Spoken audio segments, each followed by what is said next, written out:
জিনিসগুলো এগুলো paid inquiry না, এগুলো হচ্ছে এক ধরনের অ্যাডমিনিস্ট্রেটিভ অপারেশন। হ্যাঁ, তো এগুলো তোমাকে দেখতে হবে। তো মোটামুটিভাবে আমাদের আর যেটা বলছি যে প্র্যাকটিক্যাল কনটেক্সট, গতকালকে একটা এক্সাম্পল দিচ্ছিলাম যে বিজনেস রুল এনফোর্সমেন্ট, এটা কীভাবে ট্রিগার করে তার এক্সাম্পল। হ্যাঁ, এরকম মানে এই ধরনের কোশ্চেন আমরা নর্মালি করতে চাই না যে ট্রিগারের সুবিধা কী কী রাখে, তাই না? এগুলো তো হচ্ছে তোমরা এই যে বাংলাদেশ ও বিশ্ব পরিচয় করছে স্কুলে এই ধরনের প্রশ্ন তোমরা দেখছো। এখন আমরা সাথে এই ধরনের প্রশ্ন করছি, আমাদের প্রশ্নটা আমরা ট্রাই করি যে একটা কনসেপচুয়াল ব্যাপার, তোমাকে একটা এক্সাম্পল দিতে হবে এবং এটা কেন আমরা করি। কারণ ধরো তোমাদের অ্যাজ এ ইঞ্জিনিয়ার তোমাদের কাজ কী হবে, তোমাদের একটা মিটিংয়ে কথা বলা, এটা হচ্ছে এখনকার ঠিক কথা যে একটা ডিজাইন ডিসকাশন হচ্ছে, একটা ডিজাইন মিটিং হচ্ছে, ওখানে যদি তুমি ভালো কন্ট্রিবিউট করো তাহলে মানে তোমার এটা তোমার ইম্পর্টেন্সটা একটা অর্গানাইজেশনকে বাড়বে, গুড কন্ট্রিবিউশন। তুমি যদি ক্লায়েন্টকে একটা জিনিস এক্সাম্পল দিয়ে বুঝাইতে পারো দ্রুত, সেটা হচ্ছে এখন খুব ভালো। কারণ তোমার বসে যেই কাজ, সেই কাজের জন্য তোমার অনেক অ্যাসিস্টিভ টুল আছে, কিন্তু তুমি যখন ক্লায়েন্টের সাথে কথা বলছো তখন তো কোনো অ্যাসিস্টিভ টুল তোমাকে হেল্প করছে, তাই না? যখন তুমি কথা বলার সময় একটা অ্যাসিস্টিভ টুল আসবে তখন আসলে তোমার আর কোনো কাজই থাকবে না, তাই না? তখন একটা রোবটই তোমাকে রিপ্লেস করবে। কিন্তু যা মানে মানুষের গুরুত্বটা এখন কোথায়? মানুষের গুরুত্ব হচ্ছে কনভারসেশনে সে অন্যের শুধু ভয়েসটা না, অন্যের যে সে বডি ল্যাঙ্গুয়েজটা সে দেখছে সামনাসামনি, হ্যাঁ, তার ফেসটা, তার সে কোন কথাটা সে কনফিউজ, কোন কথাটা সে কনফিডেন্ট, কোনটা সে আসলেই প্যাশনেটলি চাচ্ছে, কোনটা সে এমনি বলতে হয় দেখে বলছে, এই জিনিসটা কিন্তু সামনাসামনি ফেসিয়াল এক্সপ্রেশন থেকে বোঝা যায়, তাই না?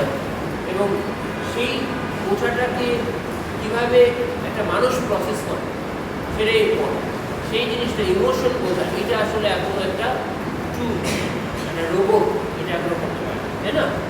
তো ওই জায়গাটাতে কী করতে হলে তোমাকে দ্রুত ওর সেই কোয়েশ্চেনটা, ওর প্যাশনটা এটা বুঝে সেটার জন্য তোমাকে রেসপন্ড করতে হবে, এবং রেসপন্ড করার সবচেয়ে ভালো উপায় হচ্ছে এক্সাম, তাই না? তো দ্রুত পরীক্ষায় একটা কাজ মানে কি, দ্রুত চিন্তা করে, খুব দ্রুত চিন্তা করে একটা এক্সাম্পল তৈরি করতে পারে, ভালো এক্সাম্পল।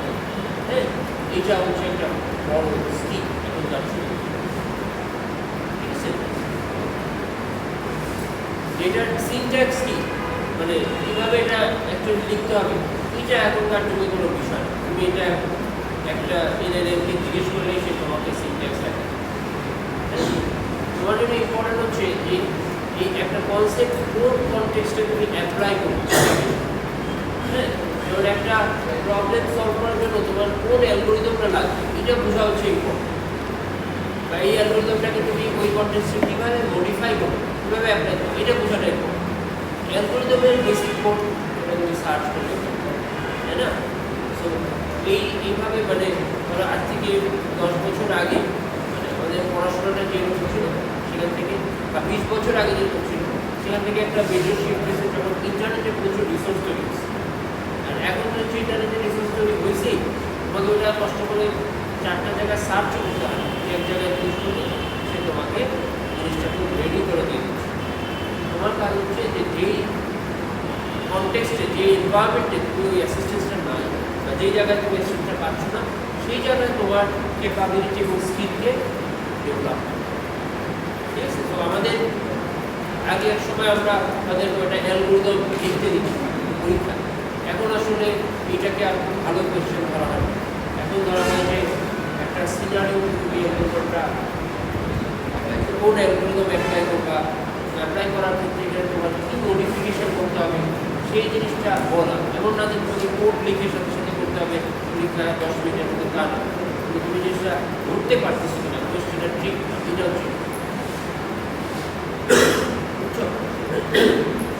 এবং এইটা আসলে তোমরা সবাই চাইলে পারবা, কারণ আমাদের অ্যাডমিশন টেস্টেও তো তোমাদের কিছু কিছু এই ধরনের কোয়েশ্চেন সলভ করে আসছে, তাই না? এবং এখন আমরা বলবো যে ওই ধরনের কোয়েশ্চেনই আরও বাড়ানো উচিত, যাতে করে ওই স্কিলটার থেকে মানুষের মানে ব্রেনটা ওটার জন্য ট্রেন, যে আমি একটা কোয়েশ্চেনের ট্রিকটা বুঝতে পারলাম। অত তার থাকে না স্যার, ট্রিকি কোয়েশ্চেন, অত পার্সেন্টেজেও থাকে না অ্যাডমিশন, একটু বাড়ালে ভালো। কম পার্সেন্টেজ। মানে স্যার অরিজিনালিটি স্যার একটু কম আছে, অরিজিনালিটি। একজন ইন্ডিয়ান নোবেল প্রাইজ উইনার, হ্যাঁ, মানে রিসেন্ট টাইমে মানে ধরো হয়তো 10-15 বছর আগে সায়েন্সের নোবেল প্রাইজ পেয়েছে, নামটা ভুলে গেলাম। তো উনি হচ্ছে আইআইটিতে চান্স পান, হ্যাঁ। তো ওনার মানে এটা উনি বলছিল যে মানে আইআইটির যে কোয়েশ্চেন ওগুলো আসলে মুখস্থ টাইপ কোয়েশ্চেন, মানে অ্যাকচুয়ালি তুমি অন্য মানে মেইন পরীক্ষার কোয়েশ্চেনের সাথে কম্পেয়ার করলে আইআইটি অ্যাডমিশন টেস্টের কোয়েশ্চেন মোটেই মুখস্থ যথেষ্টই মানে ইনোভেটিভ।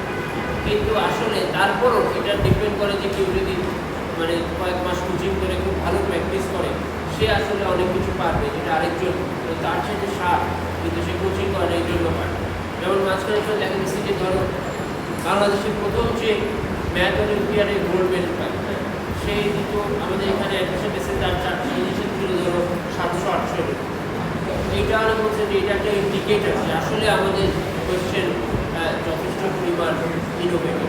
মানে স্যার ওই টাইপের ইয়ার তো মানে একটা লং টার্ম নিয়ে একটা প্রবলেম নিয়ে চিন্তা করতে আর কি ভালোবাসে, বা হচ্ছে ওইভাবে প্র্যাকটিসটা করে। তো অ্যাডমিশন টেস্টে মেন জিনিসই থাকে কঠিনটা না পারা না, সহজগুলো তাড়াতাড়ি পারা। তো ওইভাবে আর কি কেমিস্ট্রি বা ওগুলার অনেক কিছু আসলে যেগুলা ওর লাইক প্রিপারেশনের উপর ডিপেন্ড করে। তারপরে ধরো আমাদের অ্যাডমিশন টেস্ট বা আইবি অ্যাডমিশন টেস্ট এগুলোকে বাংলাদেশের কন্টেক্সটে ভালো অ্যাডমিশন টেস্ট ধরা হয়, ভালো পরীক্ষা ধরা হয়, তাও হয়তো আরও চেঞ্জ করার আস্তে আস্তে নিডটা বাড়বে, কারণ মানে মানুষের স্কিলের নিডটা একটু বাড়তেছে, তাই না? আমি জানি না যে এখনও মানুষ অ্যালোহাতে যায় কিনা, মনে হয় যায়, কারণ অ্যালোহাতে গেলে ওরা কম্পিটিশন করে, সেই কম্পিটিশনে জিতলে ফেসবুকে ছবি দেওয়া যায়, এটা একটা মোটিভেশন আছে, বাবা মায়ের তার বাচ্চা এবার একটা প্রাইজ পাবে ফেসবুকে ছবি দেবে। আবার একটু ভালো করলে তারা কক্সবাজারে গিয়ে একটা প্রোগ্রাম করে, সেখান থেকে একটু ভালো করলে মালয়েশিয়া গিয়ে প্রোগ্রাম করতে। কিন্তু আসলে কি একটা সেটা বড় গ্রুপ করা এগুলার স্কিল, অ্যাকচুয়ালি মূল বিষয় হচ্ছে যে প্রবলেম সলভিং, এই জিনিসটা বুঝতে পারে। তো তোমরা তোমাদের এই জন্য বলতেছি যে তোমাদের মানে এখনকার যুগে তো মানুষজন আগে এক ধরনের কোয়েশ্চেন সলভ ইয়ে করতে হচ্ছে না, বা একটা নোটস তৈরি করতে। তোমরা যদি নোটস তৈরি করো টাইমকে সামনে রেখে তোমাদের টার্গেট হবে বিভিন্ন ক্ষেত্রে এক্সাম্পল তৈরি করা, হ্যাঁ, এক্সাম্পল চিন্তা করা, এক্সাম্পল তৈরি করতে বুঝছো? হয়তো আমরা ওপেন এক্সাম্পল তৈরি করতে বলবো না, আমরা তো বলবো যে একটা পার্টিকুলার সিনারিওতে এটার একটা অ্যাপ্লিকেশন দেখাও, এক্সাম্পল দেখাও। তোমার যদি নিজের তৈরি করার একটা অভ্যাস থাকে তাহলে হয়তো তুমি এটা পারবে, তাই না?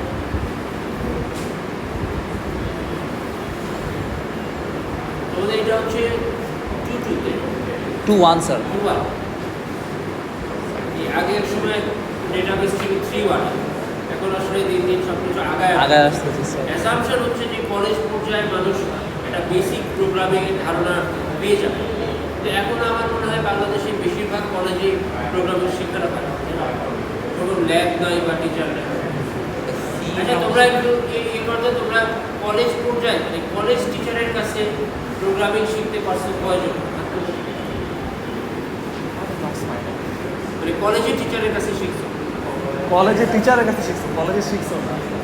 মানে তুমি নিজের ইন্টারেস্ট থেকে অনলাইনে শিখছো সেটা একটা বিষয়, কিন্তু কলেজ মানে কলেজেই তোমাকে শেখানো হয়েছে এরকম কয়জন আছে? মানে বেসিক প্রোগ্রামিং, খুব অ্যাডভান্স কিছু বেসিক প্রোগ্রামিং কলেজে শিখছো এরকম কি একজনও নাই? মানে স্যার আমি বলি জিনিসটা কি হয়েছে, আমাদের তো ফার্স্ট ইয়ারের পরে আইসিটি বাদই করে দিচ্ছে এক টাইপের। তো এই কারণে আমাদের ডাটাবেজ আর হচ্ছে গিয়ে আপনার এই যে সি প্রোগ্রামিং, এটা হচ্ছে সবার লাস্ট 2টা চ্যাপ্টার। তো হচ্ছে গিয়ে প্রথমের দিকে ডিজিটাল লজিকের জিনিসপত্র শেখানোর পরে আইসিটি বাদ হয়ে গেছে। তো আমরা তো আইসিটি পরীক্ষাও দিইনি এইচএসসি, তো কেউই শিখে নেই আসলে। তো বাদে আইসিটি পরীক্ষাই নেওয়া হয় না আমাদের স্যার এইচএসসিতে। করোনার কারণে হ্যাঁ হ্যাঁ।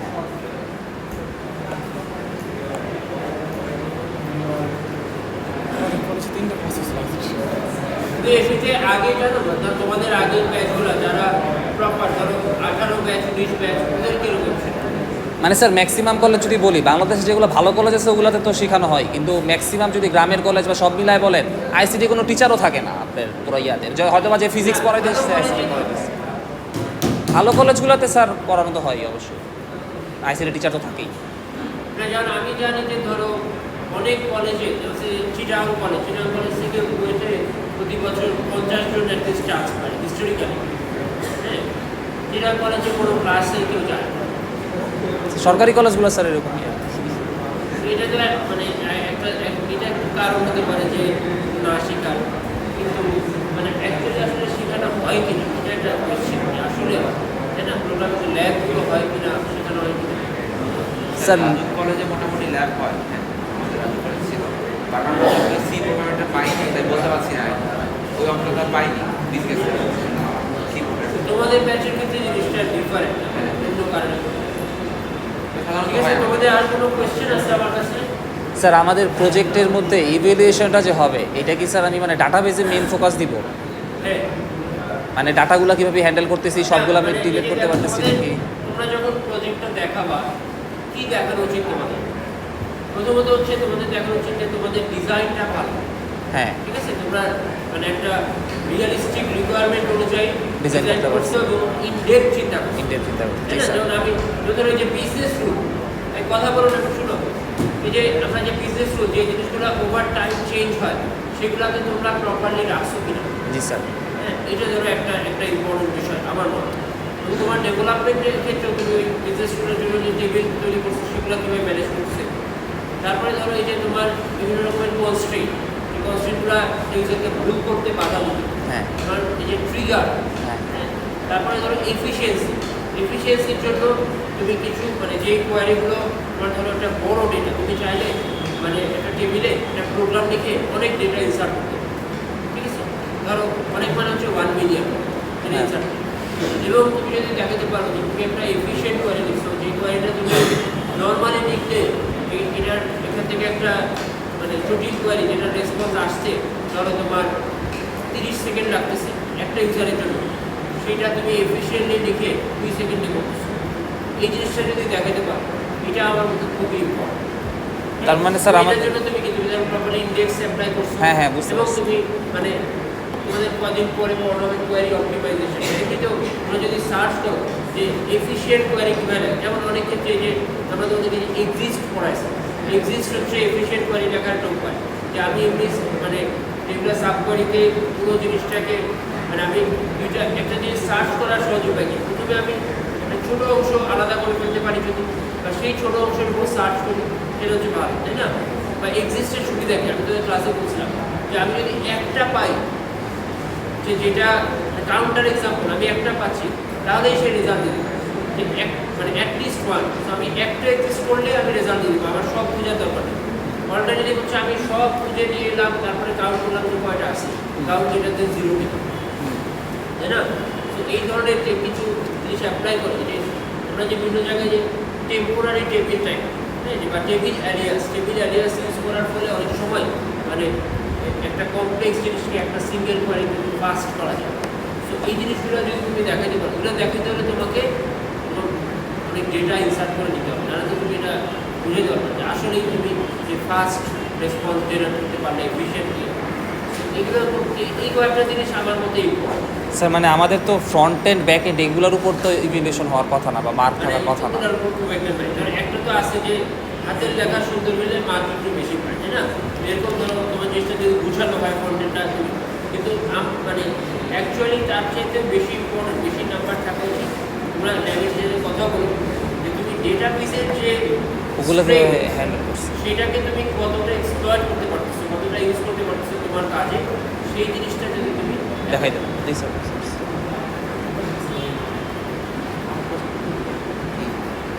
আচ্ছা, একটা জিনিস বল, তোমাদের অ্যাটেন্ডেন্স শিটে কি এমন কেউ আছে যে একটা মানে তোমরা দেখছো যে এটা রেজিস্ট্রেশন হয়েছে সবার, এটা কি সবাই মেক শিওর করছো যে বিআইএস এর সবার এই কোর্সটা রেজিস্টার্ড আছে?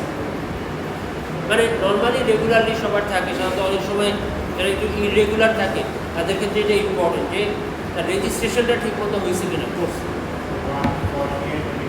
হ্যাঁ, না থাকলে অসুবিধা নেই, কিন্তু সে যদি এখানে অ্যাটেন্ড করে থাকে ক্লাস, তাহলে তার জন্য এটা চেক করাটাই ভালো। কারণ সে আসে না হলে তো সমস্যা নেই, কিন্তু কেউ একজন সে আসে কিন্তু তার রেজিস্ট্রেশন হয় নাই, এটা হলে হচ্ছে প্রবলেম। হ্যাঁ, অনেকের ধরো বিভিন্ন যে আগে যে ডিসিপ্লিনারি অ্যাকশন হয়েছে অনেকেরই রেজিস্টার, ডিসিপ্লিনারি অ্যাকশনের কারণে সে রেজিস্টার করতে পারে নাই, কিন্তু সে ক্লাস করতেছে, এটা হচ্ছে প্রবলেম। সো সে কিন্তু পরে গিয়ে আর পরীক্ষা দিতে পারবে না, তাই না?